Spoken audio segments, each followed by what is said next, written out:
Prologue, in a moment. Inspired by 1 Corinthians chapter 15 verse 52, in a moment, in the twinkling of an eye, at the last trumpet, for the trumpet shall sound, and the dead shall be raised incorruptible, and we shall be changed. The city of Chicago stirred beneath a gray dawn, unaware that eternity was seconds away. The streets were already alive with their usual rhythm, horns blaring, trains rumbling, and the low hum of life pulsing through every block from the south side to the lakefront. A woman poured cereal for her son while the morning news played in the background.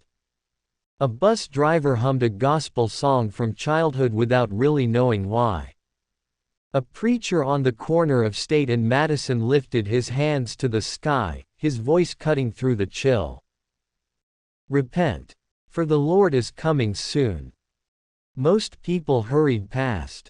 Some smiled politely. Others scoffed. The preacher kept shouting anyway, his breath visible in the cold air. Inside a precinct a few blocks away, Elias Carter, a police officer known for his calm under pressure, pinned another missing person report to a crowded bulletin board. His partner, Marcus, leaned against a desk with a cup of coffee in hand. "You ever think maybe that preacher downtown's right?" Marcus said, half grinning. "Maybe the Lord's coming back." Elias smirked without looking up. "If he is, I hope he starts with fixing this city's traffic." Marcus laughed. It was a small sound, almost lost in the hum of the station. Then came the sound. It wasn't thunder.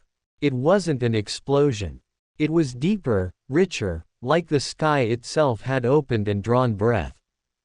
It rolled through the city like a pulse, a low, eternal resonance that made windows tremble and hearts freeze. And then, silence. Elias looked around. The chair where Marcus had been sitting was empty. His coffee cup lay on the floor, still spinning. Marcus. No answer. Phones began ringing, one after another, like an alarm the city wasn't ready to face. Elias stumbled toward the window, and what he saw stole the breath from his chest. Cars had collided in the intersections. A school bus stood unmoving, its doors open, half its seats empty. On the sidewalks, people screamed for missing loved ones. The skyline seemed to waver in the strange morning light. He whispered without meaning to, "Lord, what's happening?" Across the city, the preacher from State Street fell to his knees. Tears streaked down his face as he looked toward the heavens. "He came," he whispered. "He came just like he said he would." All around him, chaos unfolded. A mother clutched the empty clothes of her vanished child.